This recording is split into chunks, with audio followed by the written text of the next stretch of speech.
Ah, o episódio 1089 de One Piece. Meu amigo, esse aí não veio pra brincar. Veio pra explodir cabeças, corações e, bem, ilhas inteiras também. Então se ajeita aí na cadeira, porque a aventura tá só começando e a maré já tá levantando como se tivesse com raiva. O episódio 1085 de One Piece começa com o Wano finalmente respirando aliviada após a deposição de Orochi e a derrota de Kaido. A cidade está em festa, e o povo de Wano está mais feliz do que Luffy quando encontra um banquete de carne. No palco principal, um contador de histórias narra a épica Invasão a Onigashima, para uma plateia que está mais emocionada do que o Usopp contando uma de suas mentiras. O narrador descreve como os três fora da lei poderosos, Luffy, Law e Kid, foram recrutados pelo Shogun Momonosuke para salvar o Wano de seu momento mais sombrio. A plateia fica boquiaberta, especialmente quando ouvem sobre Big Mom, que agora é conhecida como Olin, a Grande Yokai, e Kaido, o Rei Dragão. Parece que até os vilões ganham títulos de respeito em Wano, enquanto Zoro ainda está esperando o seu de melhor espadachim do mundo. Enquanto isso, Momonosuke, Kinemon e Yamato estão correndo como loucos em direção ao Porto Tokaji, para alcançar os chapéus de palha antes que partam. Yamato, que parece ter decidido seguir os passos de Oden, mas sem a parte de ser cozido vivo, anuncia que vai ficar em Wano para explorar o país antes de zarpar para o mundo. Odenはこの国の万有から始めただろ。僕も世間知らずだ。同じ道をたどっていずれ海へ。そう決めたんだ。 Momonosuke, por outro lado, está mais chateado do que Luffy quando alguém rouba sua comida. Ele se sente traído por Luffy partir sem se despedir, afinal, eles passaram por tantas aventuras juntos. お主何者じゃ。何故ここに。俺はルフィ海賊王になる男だ。お前は飾りかよモモ。泣いてるだけか。カイドウを倒したい。 Kinemon também está magoado, mas ele esconde suas lágrimas atrás de seu bigode imponente. Afinal, um samurai não chora. No Porto Tokaji, Luffy, Law e Kid estão se despedindo de uma maneira que só piratas rivais poderiam fazer. Law com sua cara de não estou nem aí, e Kid com seu sorriso de eu sou mais fodão que vocês, trocam farpas como se estivessem em um concurso de quem é o mais descolado. Luffy, claro, está mais preocupado em saber se há comida no navio. Eles partem para seus destinos, mas não sem antes Kid zoar Luffy e Law por usarem o porto oficial de Hakumai, que tem um elevador para descer os navios de forma segura. Antes que os chapéus de palha possam partir, Momonosuke chega correndo na praia, chorando como se tivesse perdido seu pônei favorito. Ele implora para que Luffy não vá embora sem se despedir. E Luffy, sendo Luffy, responde com um gesto típico dele.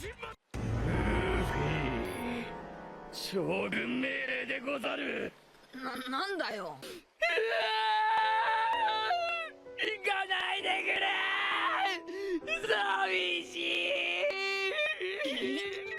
Entrega a Momonosuke uma bandeira dos chapéus de palha como símbolo de sua amizade. Você sempre será meu irmão. Logos Luffy, em um momento tão emocionante que até Zoro quase abre os dois olhos.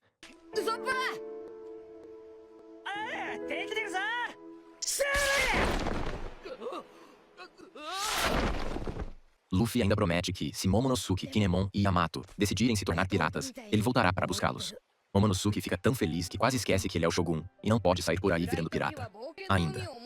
Enquanto os chapéus de palha finalmente partem, o contador de histórias em Wano continua sua narrativa épica. Ele descreve como Hiyori deu o troco final em Orochi, dizendo: carvão preto não seria chamado de Kurozumi se não fosse queimado. A plateia fica em choque, mas também aplaude, porque em Wano até as vinganças são poéticas. Enquanto isso, Momonosuke, de volta à capital das flores, reflete sobre onde vai hastear a bandeira dos chapéus de palha. Ele pensa em colocá-la no topo do castelo, mas aí se lembra que isso pode fazer parecer que Wano foi conquistada por piratas. Então ele decide colocá-la em um lugar especial, onde todos possam ver e lembrar dos heróis que salvaram o país. Luffy e Law, irritados com a provocação, decidem que vão pelo caminho mais perigoso: as cachoeiras. Porque, claro, quem precisa de segurança quando você pode quase morrer afogado?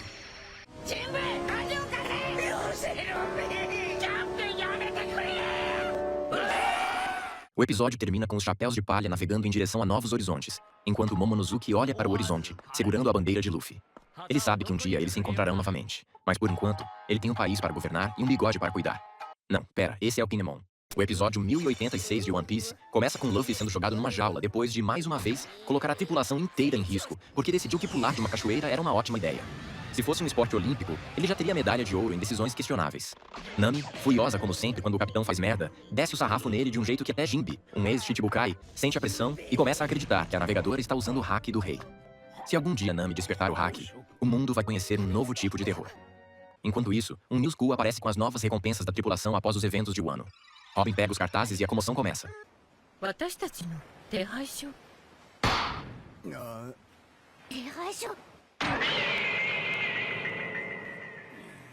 Chopper, todo animado, pega o dele achando que finalmente recebeu o reconhecimento que merece. Mas quando vê que o valor subiu para apenas 1000 berries, ele fica mais revoltado do que quando alguém chama ele de mascote. 戦意綿あめ大好きチョッパーかっこペット懸賞金1000ベリー Nami pega o seu e, ao ver os 366 milhões de berries, sua primeira reação é jogar o cartaz longe, mas depois começa a chorar, desejando ter essa quantia no bolso. 航海士泥棒猫ナミ懸賞金3億6600万ベリー Brook, sempre o astro do rock do bando, comemora os 383 milhões tocando uma música animada. 音楽家ソウルキングブルック懸賞金3億8300万ベリー Enquanto Frank, por outro lado, está inconformado. Sua recompensa aumentou para 394 milhões. Mas o problema? O cartaz só tem uma foto do Sunny. Isso mesmo, a marinha basicamente decretou que o navio é mais procurado do que ele. Revoltado, Frank começa a gritar que pelo menos podiam ter usado uma foto onde ele estivesse parecendo fodão. O Zop, como sempre, decide olhar sua nova recompensa com um olho só, porque se assustar com sua própria fama já virou tradição. Quando vê que está valendo 500 milhões, ele entra em desespero, implorando para que sua recompensa pare de subir, porque ser um grande pirata é muito perigoso para alguém que só quer sobreviver. 狙撃手ゴッドウソップ懸賞金5億ベリー Enquanto isso, Robin, de boas, observa que agora vale 930 milhões, recebendo sua recompensa com a serenidade de quem já sobreviveu ao governo mundial inteiro atrás dela. Sanji, ansioso, pega seu cartaz e comemora ao ver que ultrapassou o bilhão, com exatos 1 bilhão e 32 milhões de berries.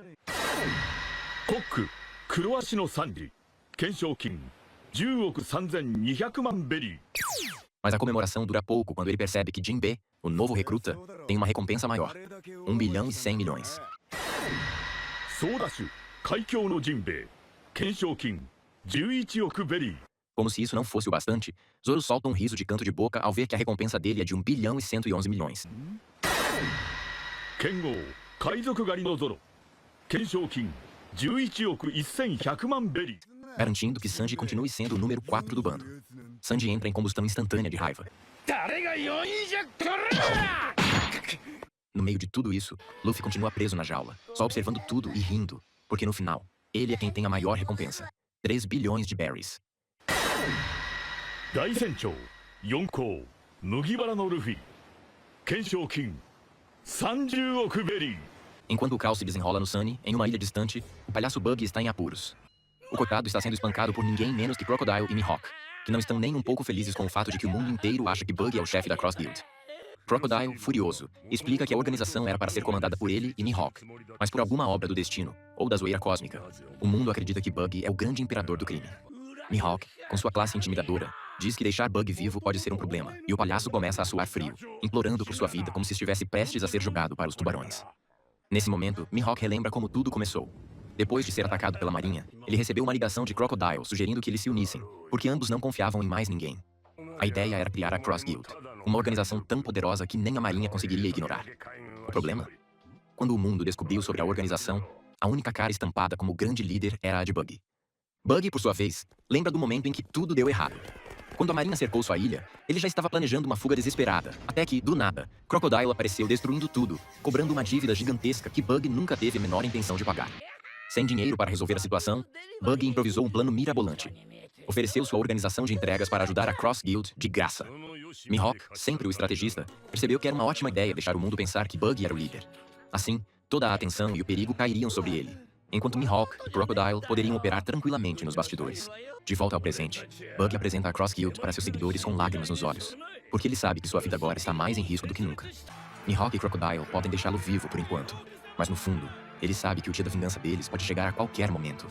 O episódio termina com Buggy chorando desesperado, enquanto seus subordinados gritam seu nome como se ele fosse realmente o imperador mais poderoso dos mares. O episódio 1087 de One Piece começa com uma despedida mais emocionante que um flashback de tragédia em anime. Marco, o ex-comandante da primeira divisão dos piratas do Barba Branca e o cara mais gente boa dos mares, está pegando carona com os piratas do Ruivo para voltar para casa. E por casa, entenda-se a vila humilde onde Barba Branca cresceu e que agora está sob os cuidados do nosso querido Fênix de Fogo Azul. Marco se despede de Shanks e da sua tripulação, que por algum motivo parecem estar sempre numa vibe de churrasco e festa, como se fossem a turma do fundão dos Yonkous. E claro, Shanks, sendo o ícone de carisma que é, não perde a chance de provocar Marco, que entra na brincadeira, provando que a tripulação do Ruivo deve ter mais piadas internas do que o próprio Oda tem plot twists guardados. Antes de Marco partir, temos um flashback da despedida dos Chapéus de Palha em Wano, porque aparentemente a Toei quer garantir que nunca esqueçamos daquele arco. Yamato, depois de fazer um suspense maior que o mistério do One Piece, finalmente declara que vai ficar em Wano para proteger o país de possíveis invasores. 行かねえのかよ。やろうぜ海賊。誰かのすごい覇気でこの国は救われたんだ。カイドウはいなくなったけど、今度はあんな奴らがワノ国を狙ってくる。ほっとけないよ。 A decisão faz sentido, afinal, depois do que Green Bull fez, ficou claro que Wano ainda está na mira dos poderosos do mundo. Luffy aceita a escolha com sua tradicional leveza, deixando um convite aberto para Yamato se juntar a eles no futuro. 分かってるけど。じゃあ頼んだ。桃たちのこと。 E Marco aparece no meio disso tudo, se despedindo dos Chapéus de Palha e entregando um momento emocionante ao lembrar de Marineford, vendo o reflexo de Ace nos olhos de Luffy. こいつの命はやらねえ。麦わらの命こそ生きるエースの意志だ。 Se tem algo que One Piece sabe fazer tão bem quanto cenas épicas, são esses momentos que te fazem engolir seco e fingir que entrou um cisco no olho. Enquanto isso, a segunda metade do episódio joga a gente direto no caos. A Amazon Lily está sob ataque da marinha. E quem está liderando a operação? Ninguém menos que Kobe, o ex-time do marinheiro que foi treinado por Garp, e agora é um dos rostos mais promissores da nova geração da marinha. Ao lado de Helmeppo, ele tenta conduzir uma abordagem mais diplomática, mas os outros marinheiros têm outros planos. A marinha traz sua mais nova arma secreta, os Serafins, uma nova geração de pacifistas que fazem os antigos parecerem brinquedos de criança. Os Serafins são basicamente versões mirins dos antigos Chichibukais, mas com DNA dos Lunarianos, o que significa que eles são mais resistentes que um protagonista de shounen. E o pior, o ataque à ilha já está um caos, mas como desgraça pouca é bobagem. Eis que surge ninguém menos que Barba Negra. Sim, o homem, o mito, a lenda, e provavelmente a pessoa com o pior hálito dos mares. Barba Negra chega a Amazon Lily com a intenção de roubar a Meru Meru no Mi de Boa Hancock, porque aparentemente ele ainda não tem poderes o suficiente e quer ficar ainda mais apelão. Ele traz junto dois dos seus capangas mais problemáticos, Vasco Shot, que parece ter saído diretamente de um boteco de quinta categoria, e Catarina Devon, que só pensa em decapitar pessoas para roubar seus rostos. Devon, inclusive, solta a pérola de que quer matar Boa para roubar sua aparência, o que levanta a suspeita de que seu poder de transformação tem um custo bem macabro. Enquanto isso, a ilha está sendo devastada. Os Serafins demonstram seu poder absurdo, ignorando ataques e destruindo tudo ao redor. Entre eles, S-Hawk e S-Snake chamam mais atenção, pois são versões juvenis de Mihawk e Boa Hancock, respectivamente. Kobe tenta intervir para evitar um massacre, mas a situação sai completamente do controle. Boa transforma praticamente todos os marinheiros em pedra, incluindo um vice-almirante, e até pega Devon e Vasco Shot desprevenidos. スレイブアロ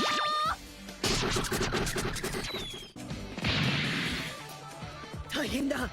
止めに行かなきゃ、ヘルメッポさん。山火事中将。 Mas antes que ela consiga usar seu poder contra a Barba Negra, ele a segura com sua Yami Yami no Mi, anulando suas habilidades e deixando a Imperatriz Pirata completamente vulnerável. Nesse momento, Kobe se vê diante de um dilema: se render e negociar ou tentar impedir uma catástrofe ainda maior. E é claro que, no meio desse caos todo, a Toei decide cortar o episódio bem na melhor parte, deixando todo mundo roendo as unhas pelo próximo. Porque afinal, One Piece nunca perde a chance de terminar um episódio com um baita gancho para o próximo. O episódio começa com Hancock e suas irmãs agradecendo Rayleigh por salvar a Ilha das Amazonas do caos total. Rayleigh, com toda sua humildade de velho badass, admite que só conseguiu evitar um desastre porque as circunstâncias estavam a seu favor. Afinal, enfrentar Barba Negra de frente não é brincadeira nem para um ex-braço direito do Rei dos Piratas. Ou seja, até o Rayleigh, que nocauteia bicho-papãs no soco, sabe que não é bom brincar com fogo. Enquanto isso, relembramos o barraco generalizado que rolou antes. Barba Negra, o pirata que tem mais frutas do diabo do que paciência, exigia que Hancock desfizesse as petrificações, alegando que se importava com a sua tripulação. Sim, Barba Negra e sentimentos, dois conceitos que raramente estão na mesma frase. Hancock, sendo a rainha que é, mandou na lata.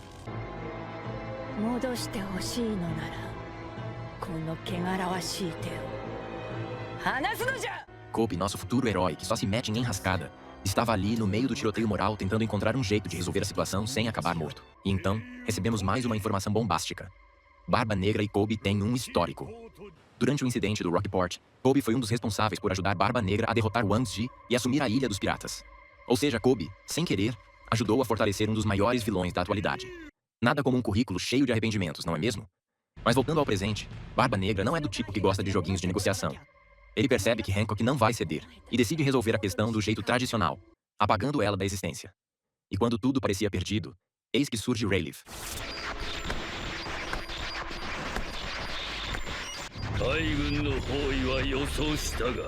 O vovô espadachim mais casca-grossa dos mares. Com uma presença tão intimidadora que até a tela do anime treme, ele saca a espada e aciona seu supremo hack do rei, jogando um ultimato. Barba Negra, que até agora nunca recuou de uma luta, decide que aquele não era um bom dia para perder dentes e simplesmente vai embora. Na Ilha das Amazonas, as cujas comentam sobre os novos pacifistas, os serafins, e como eles são praticamente indestrutíveis. Se antes os Chichibukai eram a grande força da marinha, agora eles foram substituídos por crianças geneticamente modificadas com DNA Lunarian e habilidades de lunático. Ou seja, a marinha agora tem pequenos Mihawks e Hancocks de destruição em massa. Nada ameaçador, imagina. E para piorar ainda mais a situação, Barba Negra, como um bom vilão que sempre tem um plano B, decidiu levar Kobe de brinde. Sim, nosso querido fuzileiro foi sequestrado, e agora é refém de um dos piores piratas da atualidade. O que Barba Negra pretende fazer com ele? Usar como moeda de troca? Transformá-lo em um pirata? Fazer um podcast? A resposta ainda está no ar. Mudamos de cena para o Kamabaka Kingdom, onde os revolucionários estão em polvorosa. Koala está lendo um jornal com a manchete de que Sabo, o irmão revoltado de Luffy, assassinou King Cobra. O desespero bate forte na galera, mas Dragon, que é o chefão da resistência, chega dizendo que Sabo está bem. Porém, ele deixa claro que se realmente matou Cobra, nem ele mesmo perdoará o garoto. Clima de novela das 9, hein? なあクマ、お前は一体何を見てきた？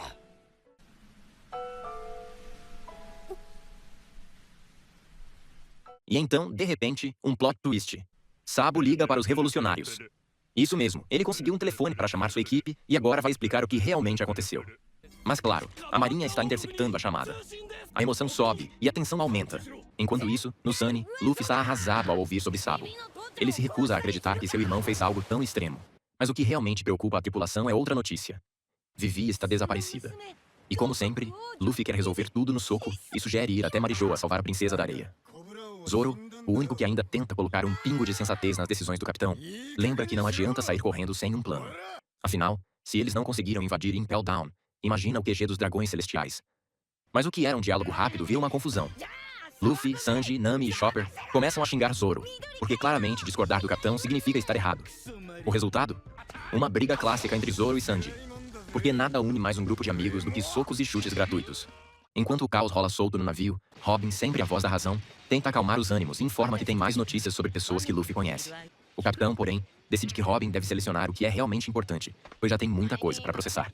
Isso só prova que até o Luffy sabe que One Piece tem um excesso de informações bombásticas a cada capítulo. E antes de encerrar o episódio, temos um momento especial.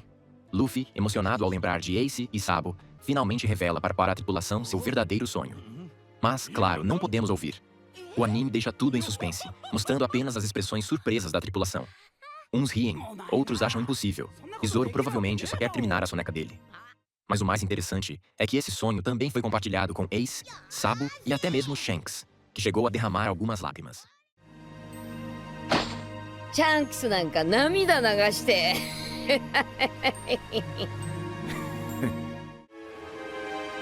それが俺の夢の果てだ。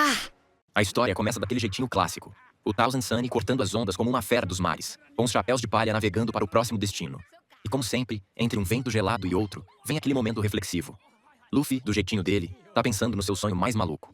Algo tão grandioso que só pode rolar se ele virar o rei dos piratas. E olha, nem os seus próprios companheiros conseguem imaginar direito o que se passa nessa cabeça de borracha. Mas o que importa é que ele tá rindo, e quando Luffy ri, a gente sabe que o caos tá a caminho. Robin, sempre com aquele ar de quem já leu mais livros do que o resto do mundo junto, joga a real. Falta só um Road Poneglyph para completar o mapa do tesouro. Só que, meu querido, esse último pedaço do quebra-cabeça é tipo agulha em palheiro. Só que o palheiro tá flutuando, pegando fogo e sendo perseguido por um bando de marinheiros armados. Em outras palavras, não tem pista, não tem sinal, não tem nada. O mistério tá mais trancado que diário de adolescente. Corta a cena e a gente vai direto pro caos institucional. A marinha tá com as orelhas coladas nos fios do mundo, interceptando uma ligação pesada. Quem tá do outro lado? Ninguém menos que Sabo, o segundo comandante dos revolucionários e queridinho da revolução. Ele liga direto pra galera do exército revolucionário no reino de Kamabaka, e o clima é de tensão. O mundo inteiro tá dizendo que ele matou o Rei Cobra, mas Sabo vem com aquela voz de quem sabe coisa demais. Ele jura que não foi ele, e que viu algo no trono vazio do Castelo Pangaea que mudaria tudo. Mas aí, meu amigo, o clima esquenta num nível cósmico. Os Gorosei, aqueles 5 velhos que cheiram a segredo e autoridade demais, tão em Mary Joyce com aquela cara de quem vai apertar o botão vermelho a qualquer momento. E olha, eles apertam. Quando Sabo tá prestes a contar o que viu, um deles manda cortar a comunicação, apagar os registros e fingir que nada aconteceu. O tipo de ordem que faz você sentir um calafrio mesmo sentado no sofá da sua casa. E então, o desastre. Imo, essa entidade misteriosa que senta no trono que supostamente ninguém deveria sentar, risca o nome de Luluzia do mapa, como quem deleta um arquivo no computador. O céu sobre a ilha escurece, mas não como num temporal normal. É um brilho verde que parece saído de filme de ficção científica. E de repente, raios vermelhos começam a cair como se o inferno tivesse contratado lasers. Em segundos, a ilha vira cinzas. Puf, sumiu. Com direito a terremoto marítimo e tudo. Luluzia simplesmente deixa de existir. E quanto a Sabo? Silêncio total. A ligação corta. A esperança balança. Dias depois, voltamos pro Sunny. O clima tá frio de rachar os dentes, com uma nevasca que parece querer empurrar o navio de volta pro East Blue. E aí, no meio dessa geladeira natural, aparece uma coisa bizarra. Um Warm Eddy, que é tipo um redemoinho quente gigante no meio do mar congelado. E o pior, tem alguém dentro. Sanji já sente um cheirinho diferente no ar, e Luffy, sempre no modo decisão impulsiva nível 100, voa pra cima da coisa. Zoro, com a sutileza de um açougueiro ninja, saca na ar a espada e parte o redemoinho no meio.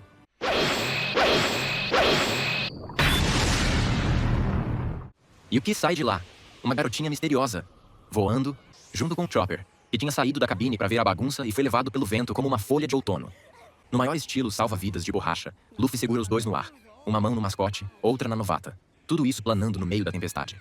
Mas a moça começa a gritar desesperada para avisar os tripulantes do Sunny. Tem algo lá embaixo, algo grande.